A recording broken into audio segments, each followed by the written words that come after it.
Salut l'équipe, vidéo spéciale sur la chaîne First Team YouTube.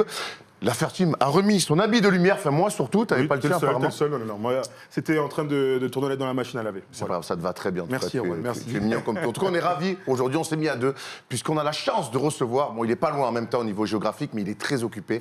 On a la chance de recevoir Victor Wembanyama dans les studios, ici, à Levallois. Ça va, Victor? Très bien, très bien. Je me suis entraîné ce matin, là, je suis en forme. On est ravis de t'avoir parce que ça fait un petit moment qu'on discute avec Issa, qu'on embrasse et qu'on remercie toute l'équipe comme sport. D'ailleurs, c'est une période un petit peu faste. Pourtant, on est à un mois de la loterie, on est à 2 mois de la draft. Les playoffs LNB aussi arrivent. Dans quel état d'esprit tu es en ce moment? Ouais, là, j'avoue que c'est une période un peu busy, mais dans quel état d'esprit? Écoute, franchement, toute l'équipe, on est vraiment concentré sur la partie basket, mais en même temps, il y a tellement de choses à préparer, en fait. Des fois, ça ressemble un peu à un jeu vidéo, quoi. Tu sais, je dois préparer mon costume, la draft, le programme, les interviews, les trucs et tout. Ça va vite, quoi, mais j'aime bien ce rythme. T'as à peine 19 ans. Moi, je me souviens à 19 ans. Je me souviens aussi, c'était pas si longtemps. Bon, alors moi, ça a été un peu plus longtemps. T'as pas forcément la vie d'un garçon normal de 19 ans. À quoi ça ressemble au-delà du basket? Parce qu'on te suit évidemment sur le terrain, mais hors du terrain, à quoi ça ressemble la vie de Victor? Ouais, c'est vrai. C'est vrai que, disons que j'ai dû passer certaines étapes un peu plus rapidement que la moyenne, quoi. Mais, écoute, franchement, c'est... Quand je vois les gens avec des métiers normaux, entre guillemets, je me dis qu'en fait, même si j'ai le basket à côté, tout ce que je fais en dehors, j'en fais plus que la moyenne, quoi, en fait. Tout ce qui est organisation, en fait, j'ai beaucoup de responsabilités, notamment avec mon équipe. Je travaille avec mon équipe de basket, mon équipe en dehors, mes agents, etc., agents d'image, etc. Il y a beaucoup de responsabilités. Et donc ça prend, franchement, comme je veux bien faire les choses, ça prend du temps. En gros, t'as peu de temps pour toi, si je comprends ce que tu dis. Dernièrement, encore moins. Ouais. Mais sinon, avant, je m'occupe. Je suis pas un mec qui va s'ennuyer. Je m'ennuie jamais. Je joue pas énormément à la play, tu vois. Je lis, je dessine beaucoup, et je me cultive beaucoup, mais je m'ennuie jamais en tout cas. C'est des trucs que je veux absolument que tu nous racontes un peu plus tard sur tous tes hobbies hors basket. Ouais. Mais avant ça, on va parler de basket à fond. D'accord. Est-ce que tu t'attendais à une aussi belle saison, individuellement, d'abord? Ouais, bien sûr. Oui. Alors. Mon objectif principal, ça reste toujours l'ambition collective. Bon, pour l'instant, on fait plutôt un bon boulot. On peut faire encore mieux. Mais je pense qu'être deuxième derrière Monaco, c'est pas mal. Franchement, on va dire qu'on est dans nos objectifs. Et sinon, pour ce qui est individuellement, l'année dernière, quand je disais que ça devrait être la normalité d'être dans les 20 points de moyenne, on me prenait un peu pour un fou. Mais voilà, quoi. Pour moi, je suis dans mes standards. Tu es dans tes standards. Tu vis une saison quand même qu'on a rarement vue, qui est quasiment unique, justement, pour un joueur français. Et cette saison-là, assez extraordinaire, elle a commencé avec ce trip à Las Vegas. Alors, il y en a qui font des trips à Las Vegas. Ils reviennent, en général, ils sont endettés, ils ont plus de femmes. Ça, c'est un plugard. Donc toi, c'était tout l'inverse. Ça a été le début de quelque chose d'incroyable pour le grand public, en tout cas, médiatiquement et sportivement aussi. Ouais. Franchement, je sais pas si... Je connais pas assez bien, je sais pas s'il y a des joueurs français qui ont déjà été genre MVP et tout.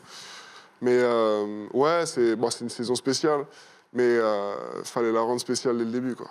Donc il y a eu ce voyage à Las Vegas qui était super au niveau sportif, parce qu'en termes de cohésion d'équipe, c'était incroyable. Tous les gars le disent, le pic de l'année, c'était à Las Vegas, quoi. C'était fou.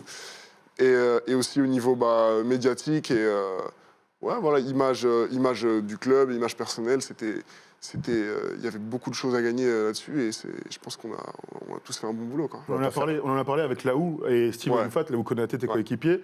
Ils nous ont dit, c'est vrai que la même chose. Hein. On a eu Steve, peut-être 2 semaines après, il nous disait, je sais pas comment on va réussir à atterrir, tellement c'était il était encore dans le truc, alors. Bon, Steve, c'est vrai qu'après toi, Steve, on a profité directement, on est ravis pour lui. Mais raconte-nous un petit peu comment toi, t'as abordé tout ça et comment ça s'est passé une fois là-bas. T'as quand même checké LeBron, c'est vrai que j'en ai pas beaucoup parlé de tout ça, mais...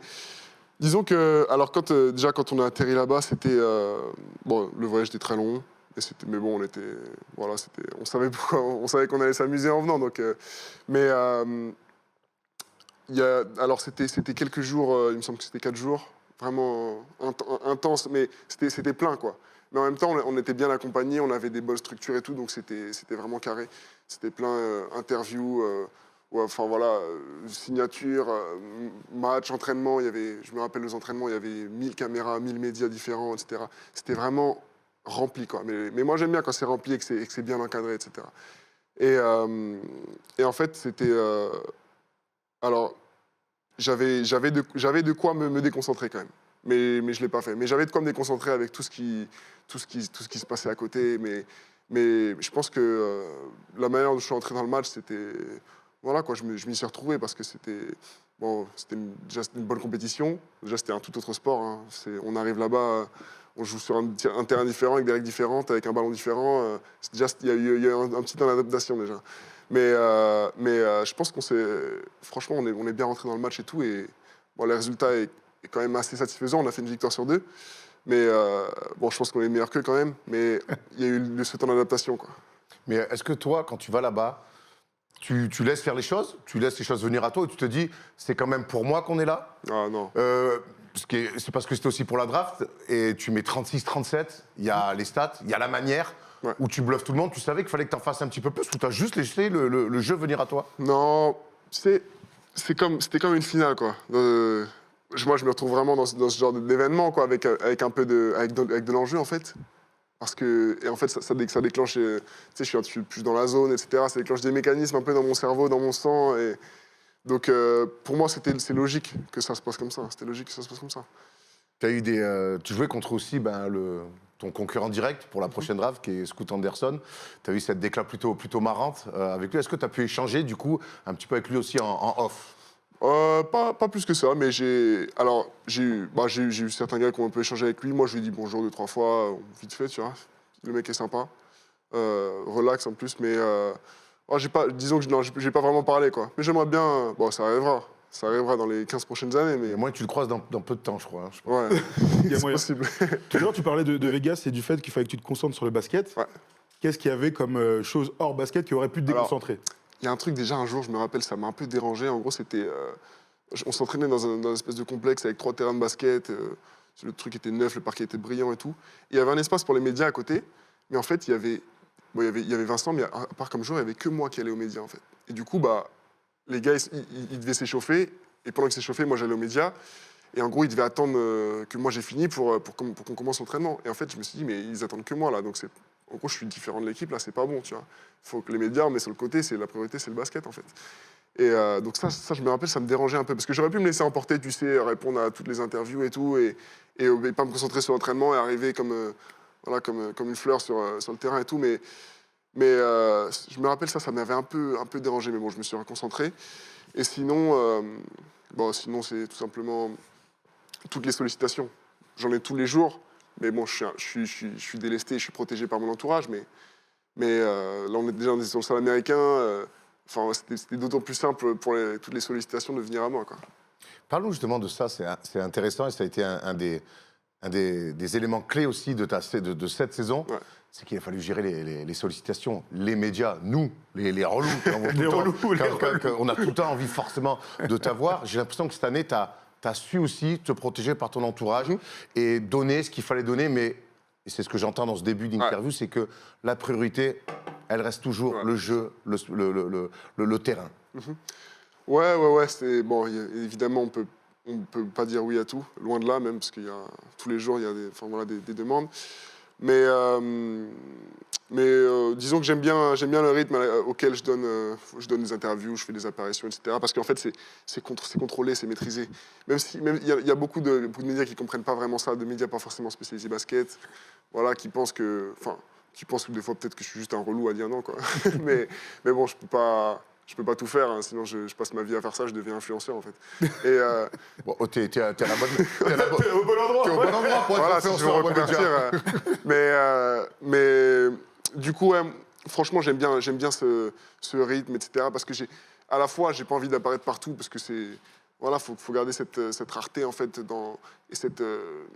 faut que ma parole reste assez précieuse en fait si je veux qu'il y ait un intérêt à donner des interviews, sinon il y a gardé aussi donc, ce rythme-là, de ne pas parler Ouais. tout le temps, sinon tu as raison, Ouais, ben, ouais. au final, après, ça a moins de valeur. Et puis, il y a la protection aussi, te Ouais, protéger. Bien sûr. C'est important. Ouais. Bon, jusqu'à présent, je crois que j'ai pas fait de bourde encore en direct ou quoi. Pas encore, mais tu sais, dès que tu te mets à parler, forcément, il peut y Il y a un arriver des risque, bien choses. sûr. Il peut arriver des choses. Mais bon, même si j'ai fait très peu de média training, je pense que ça va, j'arrive quand même bien à m'exprimer et à faire comprendre ce que je pense aux gens, même si les fois, c'est de l'impro, quoi. 90%. Jamais de média training? Alors, j'ai fait 40 minutes une fois à Nanterre. Oui, donc très peu. Ouais. Un Nanterre en plus, donc tu étais encore très jeune. Et l'anglais, Ouais. justement, Ouais, parce que c'est ça la claque qu'on a pris. C'est aussi la claque Bah. qu'on a pris, c'est que anglais parfait, et moi ça me parle beaucoup, l'accent maîtrisé, parce que le gars il est dramatique. Il y a des progrès à faire. Et donc ça a été un peu une surprise pour tout le monde. Et c'est en fait, on a vu un mec sur le terrain Ouais. qui fait des choses incroyables. On a vu quelqu'un prêt à répondre en français, à répondre en anglais. Et comme tu dis, avec une structure de phrases, on n'a pas vu un mec de 19 ans. Ouais, ça me rappelle, un jour j'ai fait une interview avec Max Schmitt à la NGT avec Nanterre et en gros il y avait le responsable de la com de Nanterre, Anthony Marquez, qui était là à côté de moi, qui me dit ouais, si tu comprends pas les questions, tu me dis et tout. Et en fait il savait pas que je parlais anglais, quoi, et donc il était surpris. Mais ouais, je sais pas, c'est assez naturel chez moi. L'anglais, je sais pas vraiment comment j'ai appris et tout, même si je sais qu'il est pas parfait. Mais ça s'est fait avec le temps. Voilà, je regarde la NBA, je veux jouer aux États-Unis, donc j'ai pas le choix quand je dois parler anglais. J'ai l'impression que tu prends plaisir aussi à répondre aux questions. À Vegas, on a eu ce sentiment, parce que les petites phrases, elles sortent un peu naturellement. Là, je te vois parler, j'ai l'impression que tu prends plaisir à répondre Ouais, bien sûr. à toutes les questions. Bah, ouais, parce que ça me permet, voilà, quoi, des questions. Enfin, ça me permet de m'exprimer devant le public et de dire ce que je pense, en fait. Donc, moi, j'aime bien. C'est important aussi pour toi de faire passer, de dire qui tu es. On a l'impression. Ouais. Alors nous, on a la chance, mine de rien, de connaître ton entourage, de te voir régulièrement jouer. Mais c'est vrai qu'il y a des gens qui ont l'impression que peut-être tu es un peu aussi. C'est déjà dans les nuages, quoi. Voilà, c'est ça. Bah, oui, ça serait dommage de donner cette impression, en fait. Ce serait dommage de passer pour un gars qui s'en fout de tout, qui calcule plus la France ou quoi. Même un intouchable, tout simplement. Ouais, voilà, c'est le mot que je cherchais, un intouchable, quoi. Ce serait dommage de Ça passer. viendra avec le temps, ça t'inquiète. Ah, mon Dieu. On parlait de cette saison donc, qui a commencé à Vegas, mais elle a commencé un tout petit peu avant, puisqu'il y a eu ce choix de venir au Mets 92. Et quand j'y repense, en préparant l'interview avec Thomas, je me suis dit, en fait, tu as signé au Mets comme quand une franchise NBA signe une superstar, tu es arrivé pour être le go-to guy. On sait on sait que le temps de jeu des jeunes joueurs en France, c'est parfois un débat, mais qu'il y a des jeunes joueurs qui vont chercher du temps de jeu ailleurs. Ouais. Toi, tu n'es pas venu chercher du temps de jeu au Mets. On est venu, c'était toi l'option numéro 1, et on a construit une équipe autour de toi. Tu avais 18 ans. C'est ça que tu étais venu chercher au Mets aussi? Alors, bon, bien sûr, j'étais venu chercher aussi toutes ces responsabilités qui, je pense, sont très importantes dans le développement et qui, je pense, qui sont manquantes dans le développement de la plupart des jeunes en Europe. Pour moi, c'est un des plus gros points. Mais aussi, je pense que le plus gros atout des Mets, c'était que j'avais l'occasion de travailler avec Vincent Collet, quoi. Et puis, bon, je le savais déjà, mais je pense que personne doute que c'était un bon choix, en fait, de venir aux Mets, parce que c'est, voilà, quoi, la manière dont ça marche, la manière dont collectivement on fonctionne, franchement, c'est super. Et voilà, quoi. Raconte-nous un peu ta relation avec Vincent, du coup. Vous vous connaissiez peut-être un peu avant, ou est-ce que vous Un êtes petit peu. découvert complètement cette saison? Je me rappelle quand je passais avec les équipes de France Jeunes ou même avec le centre fédéral à l'INSEP, le pôle France, pardon, à l'INSEP, il était souvent là, on discutait un petit peu. Mon coach de Nanterre, Brian George aussi, qui assiste en vidéo en équipe de France, il me faisait un peu la liaison, tu sais, Vincent lui disait quelques trucs que je devais améliorer et tout. Et ouais, c'est bien parce que il est, comment dire, il s'adapte à moi autant que je m'adapte à lui, en fait. Il s'adapte à ma personnalité, tu vois, il cherche pas à m'imposer sa vision, etc.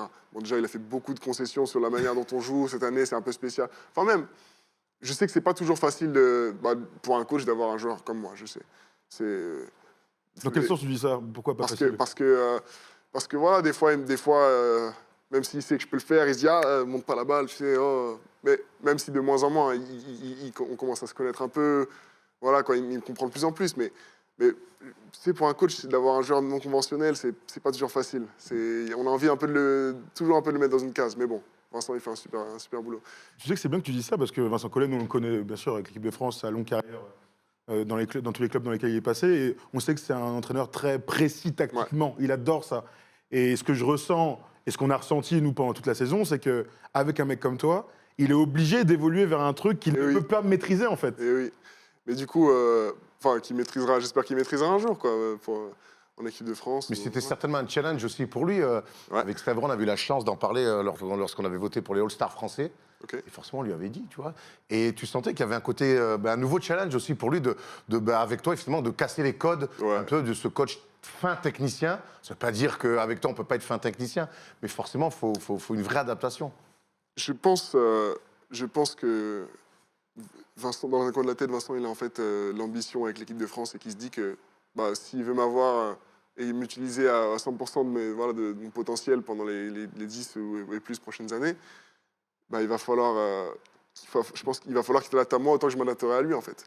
Parce que moi, c'est sûr que je vais m'adapter à lui, mais comme, il pourrait faire comme n'importe quel autre coach et m'imposer sa vision, en fait.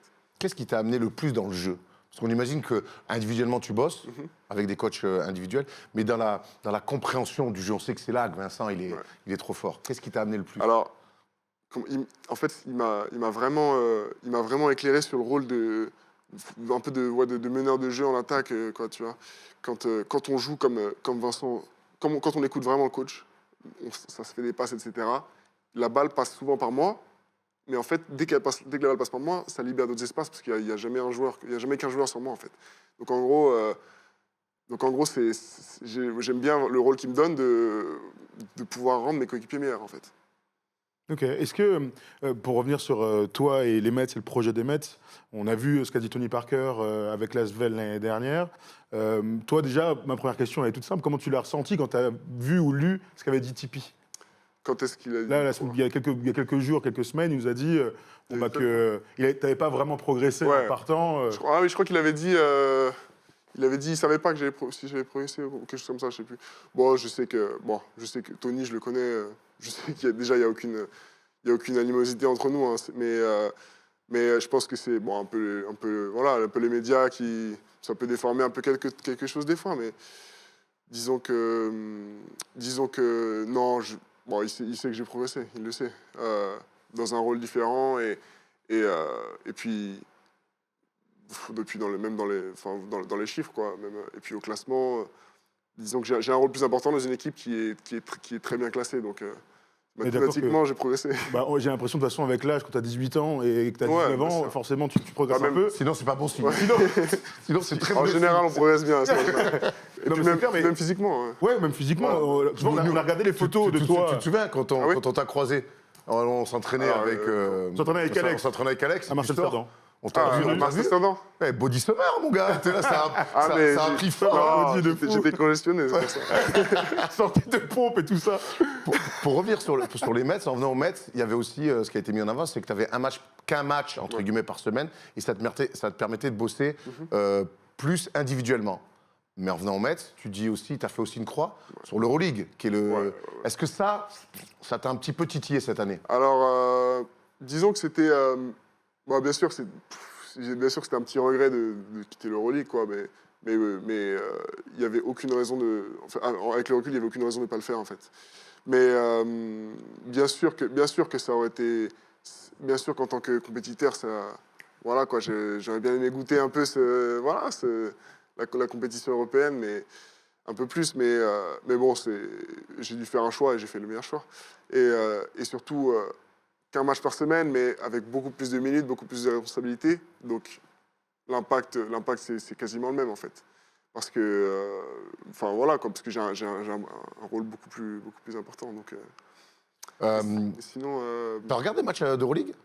Est-ce que j'en regarde? Ouais. Ouais, ceux de l'Asvel, de temps en temps. Ouais. Pas moins que Betclic ou NBA, mais ouais. Est-ce que tu veux qu'on parle un peu d'évolution du jeu? De l'évolution au sens très large. Tu sais, nous, depuis quelques mois, quelques semaines, on discute beaucoup de l'évolution du jeu. On a reçu ici Georges Eddy, avec qui on a beaucoup parlé de ça, etc. Plus NBA ou... Écoute, l'évolution du jeu, et on va se projeter... Et la tienne, bien sûr. Nous, quand on se projette sur le basket futur, au sens très large, on a tous la sensation qu'il y aura beaucoup moins de petits sur le terrain. Tout le monde va faire au moins 2 mètres, si ce n'est être encore plus grand. Il y aura aussi beaucoup plus de polyvalence. Donc du dribble, tout le monde pourra shooter extérieur, tout le monde pourra jouer, pourquoi pas meneur de jeu. J'ai envie de te poser la question, est-ce que tu n'es pas déjà toi le joueur du futur? Alors, je préfère dire que je suis le joueur du présent, parce que j'essaie de faire ce que je peux faire dans le présent. Voilà. Aujourd'hui, je ne peux pas jouer à NBA, je suis pas assez vieux, mais je fais ce que je peux en Europe, quoi. Mais est-ce que le joueur du futur, je sais pas, je vois de plus en plus cette idée qu'il y aura que des bigs en fait sur le terrain. Et moi, c'est possible. Déjà, la moyenne de taille en NBA, elle fait comment dans les dernières années? Elle a augmenté ces derniers temps. ouais. Il n'y a plus de mecs de moins d'1m80. Ouais. Il n'y en a qu'un seul, quoi. Donc, C'est qui? c'est un mec de Minnesota que j'ai complètement oublié, le meneur backup. Erwan, tu l'auras Ah parlé. oui, pas quel Michael- calvat, Michael l'a fait. quel calvat non assumé. C'était pas Mike Conley, le plus petit des Non, mais Conley, tu vois, il fait plus d'1m80. Ah ouais? Ouais, tu vois. Euh, 1m85. et ouais, déjà que tout le monde puisse shooter extérieur, ça, je suis sûr que ça va. Je suis sûr que ça va arriver parce que, en fait, un bigs qui shoot pas extérieur, c'est beaucoup plus facile de scouter. Et entre un bigs qui passe d'un bigs traditionnel à un mec qui peut shooter, tu vois, qui peut faire du pop de temps en temps, ça rajoute une plus-value incroyable. Donc en gros, tout le monde, je pense que le shoot, ça va être catégorique. Tout le monde saura shooter. Il y a un truc par rapport à toi, par rapport à quand on parle à ton évolution, même depuis très jeune, tous tes anciens coachs, tous les gens qui t'ont vu dès le plus jeune âge te disaient tous, en fait, tout ce que tu fais, c'est naturel. Remonter la balle, faire des passes, faire des coast-to-coast, tirer extérieur, tenter des step-back. Ouais. Malgré ta taille, tu as toujours été plus grand que tout le monde. Hein, ça, a priori, je ne me trompe pas. Beaucoup plus. Beaucoup plus même, c'est Ouais. clair. Mais tout ça, c'est naturel. On t'a jamais dit fais ci, fais ça. Ouais. Ça vient, en fait, ça vient de toi, quoi. Bah, en fait, c'est ça. Je fais du basket, j'ai envie de shooter, j'ai envie de dribbler, pourquoi je le ferais pas, quoi? Qui va m'empêcher? Ben, va dire ça à Alexis Aginsa, qui est arrivé 10 ans, 15 ans avant toi, Ouais. et qui voulait shooter, il y a qu'on disait « Oh non, non, non !» et qui avait des vraies qualités naturelles de shooter. T'es aussi vrai. tombé dans la bonne... on t'en avait évidemment rien, mais t'es aussi tombé dans cette bonne génération. Il y a des gens avant toi qui avaient des vraies qualités naturelles de tir, plus... Alexis, il driblait pas, ça et tout, mais il avait un vrai talent d'attaque. Pas délié. Mais c'est vrai que lui, on lui disait « Ah, viens plutôt à sûr. l'acteur. » Et Vincent Collet, d'ailleurs, l'avait lancé à l'époque. On parle de ce nouveau basket qui change, qui évolue avec justement des joueurs comme toi, évidemment. Quel joueur, toi, tu as envie de devenir? Et est-ce que tu le sais déjà? Alors, je me pose la question. Mais pour revenir à ce dont on parlait juste avant, c'est vrai que je suis tombé dans la bonne génération, mais si j'ai du mérite sur quelque chose, pour moi, je pense que c'est aussi la façon dont j'ai su résister à ce formatage qu'on a essayé de m'imposer. Parce qu'on a, on a quand même essayé de l'imposer à moi. Mais bon, de me l'imposer. Mais quel joueur j'ai envie de devenir? Sans Disons qu'il y ait que- un nom, hein. Ouais. Sans- Oui, bien sans sûr. forcément, voilà. Comment tu t'imagines, toi, dans 5-10 ans Écoute, j'aimerais bien que ça soit, en fait, que quand il y a le scouting, on ne sache pas vraiment voilà, quoi dire. Ça serait ça l'objectif final, en fait. En gros, on dit, bah, faites des fautes. Voilà. Tu voudrais avoir un Et puis, arsenal vraiment qui te permette de jouer en gros grand, petit. Ouais, voilà. Et que ce soit systématique, quoi. J'ai tel profil en face de moi, je fais ci, ça, hop là, il fait ça, je fais ce move, je fais un reverse. Et voilà, être vraiment, pouvoir m'adapter à toutes les situations. Parce que même si je faisais 10 cm de moins, ça serait pas possible, tu vois. Donc en gros, je pense que j'ai une chance inouïe d'avoir cette opportunité et que pas la saisir, si je la saisis pas, j'aurais des regrets, quoi. On a l'impression que tu es un curieux encore du basket, que Ouais. tu essayes encore plein de choses. Et j'ai l'impression qu'en NBA, toutes les superstars ont leur go-to-move. Alors on voit que sur des pick and pop, tu as des petites zones de confort encore, mais que tu n'as pas, pour moi, à mes yeux, pas encore creusé, parce que justement, tu as envie, tu es curieux de plein d'autres choses. Ouais, bien sûr, bien sûr. Je tente beaucoup de choses. Je pense que je m'arrête. Ouais, je me contente pas de ce que j'ai déjà. D'ailleurs, c'est une erreur que beaucoup de jeunes font. Tu sais, c'est les jeunes qui sont en avance. Je parle des U18, U15, U18, tu sais. Ils sont en avance physiquement, par exemple, en U15. Bah, les mecs, les meneurs, tu sais, qui sont athlétiques et tout, ils vont miser que sur ça. Ils vont pas développer les autres aspects de leur jeu, tu vois. Du coup, quand ils arrivent en pro, bah, et qui sont au même niveau que les autres, bah, ils ont plus d'autres armes, en fait, tu vois. Donc, je pense que c'est quelque chose qui est nécessaire de découvrir assez tôt tout ce qu'on peut, sa palette en fait, voilà, tout ce qu'on peut faire pour. Et ensuite, tu découvres tout ce que tu peux faire et ensuite tu progresses plus précisément l'un après l'autre, quoi. Tu parlais du formatage là, un peu plus jeune. Alors déjà, j'aimerais bien savoir de quoi tu parles. Ouais. À quoi tu fais allusion quand tu dis il y a des coachs qui t'ont dit il faut faire ça et pas ça? Alors j'ai plus eu de bons coachs que de mauvais coachs. déjà. Mais, On va pas te demander de citer les mauvais, hein, t'inquiète. non, mais non. Mais Voilà, terrible, tu sais. Gratuit. ça serait la bourde en direct, par exemple. Ouais, non, t'inquiète. Je disais oui. Alors, le formatage alors, déjà jeune, il y avait moins de. Bien sûr, il y avait moins d'enjeux, et donc une période de balle, ça vaut rien, on s'en fout. Mais quand même, j'ai un souvenir, par exemple, j'étais en U14, il me semble. J'étais allé faire un tournoi en Espagne, et en gros, le coach, il me faisait jouer pivot, mais traditionnel, quoi. À l'entraînement, ce que je faisais, c'était je faisais des rebonds, des mains à main, et je faisais des sorties de balle au meneur, quoi. C'était tout. Et dès que je faisais un truc, même si je réussissais, il me criait dessus, tu sais. Et en gros, heureusement, c'était que pendant une semaine. Bon, c'est du passé. Mais ça, c'était l'extrême. Mais en fait, il y a toujours les coachs, ils ont toujours cette petite pression de devoir gagner les matchs, tu sais, parce que, et puis de faire de la performance. Même en jeune, même en U13 et tout, ou en U15, tu vois, quand il n'y a pas vraiment d'enjeu, ils ont toujours c'est toujours des compétiteurs et ils se disent waouh, je vais jouer la sécurité, Victor, fais pas ça, tu vois. C'est un mécanisme, c'est mental, tu vois, même c'est inconscient, mais en fait, il y a toujours plein de toutes petites piques, tu sais, qui te poussent à revenir à te mettre dans ta case et jouer la facilité, jouer avec mon atout que j'ai déjà aujourd'hui, tu sais. Mais ça aurait été la plus grosse erreur pour moi de faire ça, quoi. Et ça, tu l'as compris très jeune, de pas accepter ce rôle-là. bien sûr. De dire, moi, je veux pas faire ça. Il y a un truc qu'on t'a vu faire, et on l'a vu en live en plus, Thomas Larou qui c'est derrière, on était dans les tribunes, c'est ce dribble entre les jambes et ce tir à 3 points sur un pied, que tu as fait en équipe de France, que tu as fait avec les Mets. C'était face à Blois, je crois. Et on te voit moins le faire maintenant. Et on l'avait fait contre les Mets aussi, regarde. Et contre Fos, ouais. Contre Fos, on l'avait commenté celui-ci, ouais. Ah ouais? Ouais, ça, c'est un truc que je te voyais un petit peu bosser à l'entraînement et que tu as reproduit en match naturellement. Ouais. Alors, quand est-ce que j'ai commencé à le faire, ça? À l'entraînement, c'était... je sais plus. C'est pas un truc spontané, en fait. Enfin, c'est un truc spontané, mais c'est un truc que tu as bossé pour dire ça. Ouais, bien Parce que sûr. c'est impossible à défendre, hein, de toute façon.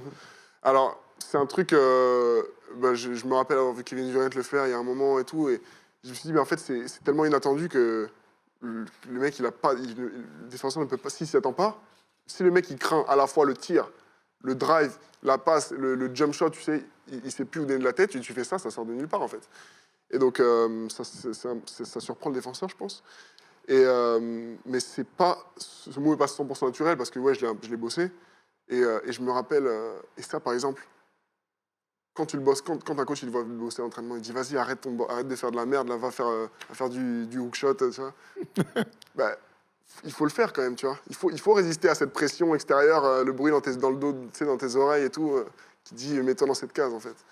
Mais ça fait un moment. Bon, je pense que ça fait 2 ans que je l'ai en tête, ce move. Je remarque que tu le fais plus, hein, depuis quelques mois. Hein. Tu l'as plus tenté depuis quelques matchs. Hein. Ouais. Bon, vas-y, au prochain, si tu veux. Ah bah, alors là, avec plaisir. Hein, tu me fais une dédicace derrière. Tu sais qui c'est qui fait ça aussi plutôt bien? Qui ça? Qui m'en met plein dans la poire à la hoops. C'est Steph. Ah, Stephen Brand fait beaucoup. Alors, c'est vrai qu'il le fait beaucoup, moins à 3 points, mais c'est vrai que dans toute quoi qu'il a 3 points aussi. Et après, il le fait entre nous quand il veut nous dérouiller, hein, clairement. Il le faisait peut-être un petit peu moins quand il était encore professionnel, mais c'est vrai que c'est un de ses go-to moves, t'as raison de le citer. Le truc un peu comme ça. J'ai vraiment l'impression que quand tu m'expliques, tu as envie d'amener quelque chose de nouveau, tu as envie de casser les codes. Ça veut tout et rien dire, cette expression, mais j'ai l'impression que tu as envie d'amener des choses nouvelles. Tu dis, mais en fait, le champ des possibles, il est bien plus large que ce que certains veulent nous faire croire. Bah, le sport est pas parfait encore, tu sais. Comparant de parfait, je pense pas que j'en suis capable. Mais au moins le rapprocher un peu, quoi. Tu vois. Et inspirer aussi. Inspirer les gens. Mais carrément, mais alors ça m'amène à une autre question. Tu es très porté sur le tir extérieur. Naturellement. Ouais, c'est naturel. Mais ça serait aussi la facilité de se contenter de ça, tu vois. Parce que c'est quelque chose que je faisais, que j'ai toujours fait, et puis que je faisais beaucoup étant jeune. Mais j'essaie de varier le plus possible mon jeu, etc. Parce que, disons que ça serait pas exploiter tout mon potentiel de me contenter de faire ça. Tu fais plus de 2m20. C'est quoi d'ailleurs ta taille officielle maintenant? 2m21. C'est 21. Tu penses que tu fais plus ou... Un petit peu plus quand même. Toi, se dit 2m21 en tout cas. Bon, 2m21. Et c'est vrai que tu as eu des très bons matchs exceptionnels avec les Mets, tu en as eu des moins bons, et ça fait partie de l'apprentissage aussi. Ouais. Et parfois, moi, en te regardant, je me dis, ah voilà, il prend des tirs, peut-être qu'il abuse un petit peu. Alors ça fait partie du jeu, mais je me dis, mais pourquoi est-ce que sur l'action d'après, tu vas pas tenter un post-up move et tu vas tenter d'aller finir plus proche du cercle, ce que tu as fait sur le dernier match par exemple. Est-ce que ça, dans ta tête, tu t'en rends compte ou... Ouais. Bien sûr, je sais que... À la fois, il ne faut pas être mis dans une case, mais aussi, c'est facile de tomber dans l'extravagance. et dans le manque d'efficacité. Donc, mais ouais, c'est la balance qu'il y a à trouver, quoi. Mais en tant que joueur, en tant que jeune joueur, je pense que c'est plus important de tenter que de... Je préfère trop tenter que pas assez. Au pire, tu t'excuses, hein. Voilà, C'est ce au qu'on pire, dit, tu hein, tu t'excuses. connais l'adage. Hein. Puis ça va marcher pour le reste de la Et carrière. puis, Bah oui. au pire, tu t'excuses et quand ça rentre, c'est le coach qui Ah s'excuse. bah ça c'est clair, ça c'est clair, c'est clair. Cette année, t'as eu cette série de 4 à 5 matchs à plus de 30 points. T'as vraiment marché sur le championnat, sur les matchs allés. Puis on a senti, en début 2023, une adaptation de certaines équipes. Ouais. On a vu des profils de joueurs te rentrer un peu dedans, ce qu'on voyait moins sur la première partie de saison. On pense à Yves Ponce, on pense à Jacques Alain, on parle à Charcaudi. Rien qu'en citant les noms, j'ai mal. Mais là, on a vu des joueurs venir te chatouiller un peu les côtes, comme on dit. Ouais. Et ça, et on a vu que ça te plaisait pas toujours. Mais comment tu as vécu les après-matchs après, face à des défenseurs comme ça? Avec du recul, hein, avec du recul toujours. Mais je pense que... Ouais, il y a toujours une adaptation, bien entendu, mais même en première saison, il y avait quand même une certaine degré d'adaptation. Mais ça a toujours été le cas, c'est les mecs qui... Voilà quoi, c'est un peu parfois leur dernier recours, c'est pour des joueurs moins techniques et tout, moins intelligents, c'est Castagnier. Ouais. C'est des profils qui te gênent? Non, parce que je pense que la série de matchs un peu plus moyens, ça coïncidait avec nos performances et nos stats collectives. On l'a vu, quoi. On a eu une période un peu plus creuse. Mais bon, ce qui est bien, c'est qu'on rebondit et on se maintient en tant que second. Il y a eu des périodes un peu plus creuses, hein, on met des guillemets quand même offensivement. À la victoire, quoi. Par contre, il y a quelque chose qui nous a sauté aux yeux, c'est l'impact défensif qu'il a pour le coup. Je me souviens notamment du match contre le Paris Basketball, où offensivement c'était un peu plus dur, mais par contre défensivement, tu as rayonné sur la rencontre et vous aviez gagné. Ça, c'est aussi, on en parle presque peu, parce que tant tes highlights offensives sautent aux yeux de tout le monde, mais défensivement, là aussi, on parlait de casser les codes et tout, sur les défenses drop et tout, t'amènes tout ça à un niveau supérieur. Ouais. Ça, c'est quelque chose qui a été assez ignoré tactiquement dans ma vie, je pense, par mes coachs ou mes équipes. Mais on peut surprendre aussi l'adversaire défensivement, en fait. Parce qu'il y a des fois où les mecs, ils peuvent pas s'y attendre, quoi. Moi, j'ai un souvenir de quand j'étais à Lasvel et je parlais avec mon coach et je me suis dit, mais en fait, on a eu cette idée que je pourrais défendre sur le meneur, en fait. Comme je pourrais commencer à défendre sur le meneur, tu sais, c'était juste une idée, mais au final, on n'a pas pu l'appliquer. Mais en gros, ça surprendrait, en fait. Qu'est-ce qu'ils vont faire, tu vois, ils vont annoncer quel système, les mecs et tout, c'est jamais arrivé, en fait. Du coup, il y a tout un potentiel de défensif qui est souvent inexploité. Quand tu te projettes sur ta carrière future, tu te mets pas de limite sur ce genre de choses. Pourquoi pas bien sûr. contre une équipe très spécifique, tu te vois défendre sur un meneur de jeu, bien sûr. mais en plan A, quoi, défensif. Ouais, c'était ça. Mais tu te rends compte que ça n'a aucun sens dans le basket actuel, de tout ce qu'on a connu de toute notre vie. Ouais. Tu vois ce que je veux dire? Ça n'a aucun sens, c'est incroyable. Ouais, mais en même temps... Quand tu veux casser les codes, ça se fait jamais. Ah bah ça c'est clair. Faut que ça soit un vrai grand changement. Ah bah là c'est un grand changement, tu me fais ça un jour, Bah, tu en me même régales. temps, si j'en suis capable, tu peux pas nier que ça peut être efficace. Ah bah ça c'est clair. En tout cas moi je veux le voir un jour. Hein. Ouais. Si Vincent nous écoute, Moi, je veux surtout voir le meneur en face, voir avec comme c'est ça. incroyable. Mais C'est bref, incroyable. sur les défenses pick and roll, on a l'impression aussi qu'on a eu la sensation par moment que l'accès raquette était complètement fermé, que du coup, les mecs sont obligés de shooter externe, forcément. C'est le gros point de développement, je pense, qui est assez bête et méchant, mais que j'essaie de faire avec notamment Guillaume, mon prépa physique, je peux le faire immédiatement, tu sais, c'est augmenter le niveau d'intensité, défensivement. Pas être là, que les mecs, ils aient peur, tu cries, tu t'écartes les bras. Les mecs, ils vont faire quoi? C'est un truc, tu sais, c'est bête, c'est juste de l'effort. Et au final, après, tu vas être un peu plus fatigué en attaque. Ouais, ok, mais tu demandes changement et tu re-rentres 2 minutes après à 100%, tu vois. Mais ce moteur, cette intensité, c'est vraiment quelque chose que j'ai essayé d'améliorer, notamment depuis 2023, quoi. Et je pense que sur les derniers matchs, ça se voit, en fait. Et puis, en plus, ça galvanise l'équipe et tout. Les bénéfices sont bien plus... sont exponentiels, quoi. C'est vrai qu'on se le dit, hein, si ton joueur star montre Ouais. voilà, une vraie énergie défensive, bon, naturellement, tu vas toujours mettre des contres. Ça, je crois qu'il n'y a pas de souci. C'est la Mais facilité, ça. ça, c'est la facilité, exactement. Le truc d'après, c'est de tenir des duels, des petits. Souvent, quand on pense à Rudy, on pense à sa dissuasion, mais on sait aussi que lorsque tu changes, il y a des switches, il est capable de tenir des petits ici ou là. Et c'était ça, son évolution avec le temps. C'est vrai que c'est là que, pas qu'on t'attend, parce que je te vois contrer des petits, des machins, mais tenir, les gars, tenir des duels. C'est ton évolution suivante. Ouais, c'est le Tu tenir. bosses là-dessus sur un contre 1 avec des arrières. Alors, j'en fais pas spécialement des 1 contre 1, tu vois, mais à l'entraînement, ce que j'essaie d'apprendre, c'est d'être à 100% à l'entraînement, quoi, même à tous les entraînements, quoi. Parce que chaque minute, je peux m'améliorer et en fait, je fais du cardio, quoi. Je fais du cardio. Mais le cardio, une fois que t'es KO, bah, le jour d'après, t'es meilleur. Clairement, clairement. On va ouvrir un autre sujet, qui est celui de la muscu. Erwan, on en a un peu parlé tout à l'heure avec le summer body, là, le body summer. Bon, de nature, tu es très filiforme, tu es long, hein, voilà, je l'apprends à personne. Mais tu es venu au Metz aussi pour pouvoir mettre autour de toi toute un protocole de musculation. Je vais tenter de ne pas écorcher son nom, mais je sais que quand elle est à Dallas, il y a quelques mois, quelques années, tu as rencontré le gourou de Dirk, donc Holger Gottswinder. Alors, c'était pas à Dallas. C'était pas à Dallas. Non, C'était où ça alors? À Bamberg, en Allemagne. À Bamberg. Alors, t'es allé en Allemagne, Ouais. c'est encore mieux. Merci Issa pour les infos, que j'embrasse. C'est hein. Bouna, c'est Bouna. C'est pas grave, Issa prend pour Bouna. Et maintenant qu'il me dit à Bamberg, je me souviens Ouais, qu'il il a avait dit bien ça. dit Bamberg. Ouais, Bamberg. Il a dit Bamberg, mais comme c'était à Berlin, j'ai totalement truc. Bref, Tu leur du point, allez, ça. Non, mais du coup, tu as rencontré le gourou de Dirk Ouais. qui avait dit ce petit-là, faut pas le flinguer, il faut pas lui faire soulever de la fonte. Bien sûr. Alors, comment tu t'entraînes du coup pour progresser? Parce que je vois que tu as pris les muscles. Alors, c'est pas, tu sais, bon, Holger, il est incroyable, mais il est, comment dire, il est un peu extrémiste dans ses idées. Donc, mais ce qu'il faut prendre dans sa déclaration, je pense que c'est en gros, il faut faire quelque chose d'adapté en gros à moi et un profil original. Et moi, je suis un joueur qui essaie de faire quelque chose qui n'a jamais été fait, et donc il faut faire aussi en muscu quelque chose qui n'a jamais été fait. Ça veut dire qu'il faut que ce soit adapté comme jamais on l'a vu que c'était adapté sur un joueur et tout. Donc en fait, le travail physique, c'est 50% de réflexion et d'idées, de lecture, d'apprentissage, de podcasts, etc. Et Guillaume Alquier, mon prépa, il est à fond et il est comme il s'occupe que de 2 joueurs dans l'effectif, il peut dédier beaucoup plus de temps à cette réflexion et à cet apprentissage parce que tous les jours il en apprend et on en apprend plus. Et donc en fait, ce qu'on fait, notre travail, il est très, il est très adapté.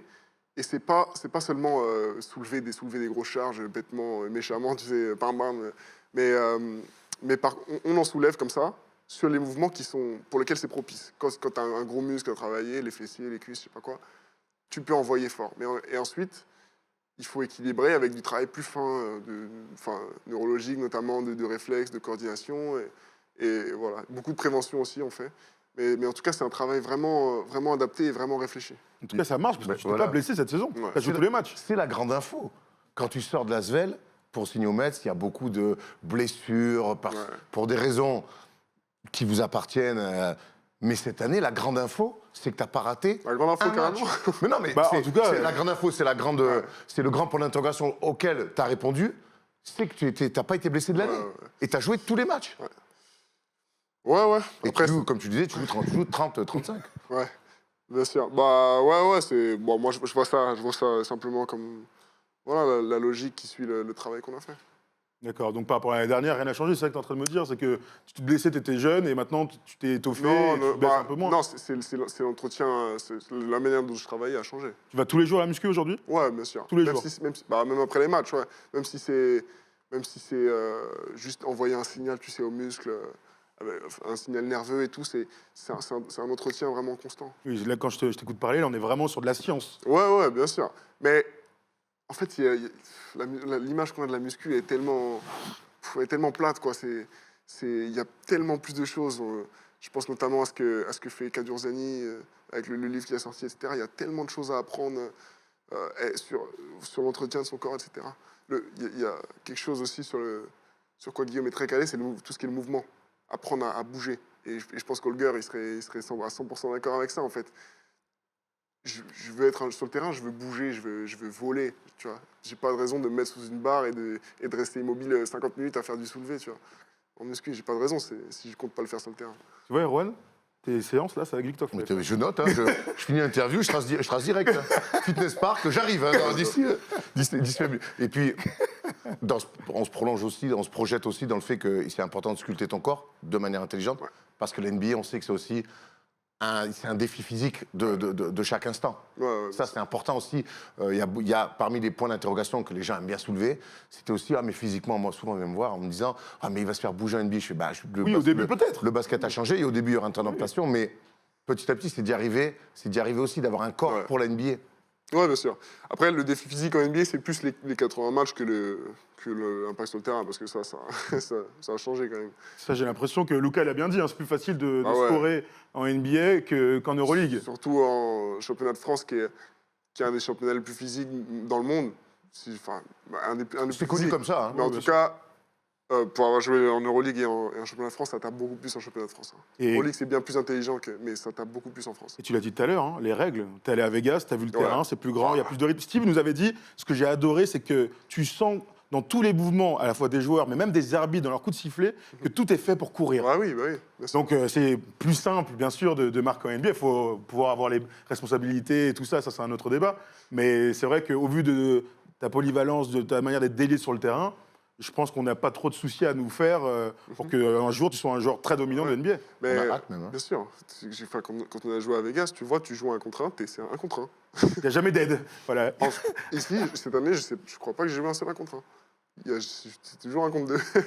C'est vrai, tu as raison, hein, que ce soit sur post-up, tu te retournes en ligne de fond, il y a toujours un mec qui va venir essayer de te contrer et tout. À moins que je tire à 3 points, que je fasse une isolation, tire à 3 points, je suis jamais un contre un. Il vaut mieux s'adapter dans ce sens-là. Justement, on parle de NBA, Thomas, dans un mois, c'est la loterie, on connaît les 5. Ça y est, on connaît les 5 pires équipes. Fou, donc tu commences un peu à avoir une idée de là où tu pourras atterrir. Détroit, San Antonio, Houston, Charlotte, Portland. La question 1 million, je te la pose. C'est quoi le meilleur environnement pour Victor l'année prochaine? C'est en NBA. Hein. on aura tenté. Voilà. On aura tenté. Non, mais c'est vrai, tu vois, nous, on est là, bien sûr qu'on est ravis de te voir là et le public te suit à fond, etc. La suite, c'est les NBA. Ça va être la fête, d'abord pour la loterie, parce qu'on saura si tu deviens quand même numéro 1 de la draft, hein, on ne sait jamais. Hein, Erwan, c'est toujours. Est-ce que tu as des doutes sur le fait d'être numéro 1 de la prochaine draft? Non. Non. Moi non plus, j'ai aucun doute. J'ai aucun doute. Je cherchais quelque chose à dire, mais. Bon, mais quand il n'y a pas, il n'y a pas. Hein. Est-ce que donc, du coup, tu nous parlais du costume. Tu as déjà choisi ton costume? En fait, disons que j'ai plusieurs. J'ai mon cousin qui bosse chez Celio Club. Je peux te mettre un petit. Je peux lui dire. 30%. Il y a un mec qui va venir, il fait 2,20. C'est mon gars, mets-le bien. Non, mais j'ai pas choisi clairement. J'ai lancé. Disons qu'on a lancé plusieurs productions en même temps, quoi. Est-ce qu'on a du 3 pièces? Est-ce qu'on a un petit truc un peu. C'est pas trop sophistiqué. D'accord. C'est original, ça me ressemble, c'est sobre quand même. Mais voilà, faut pas que ce soit trop extravagant. J'ai hâte de voir ça.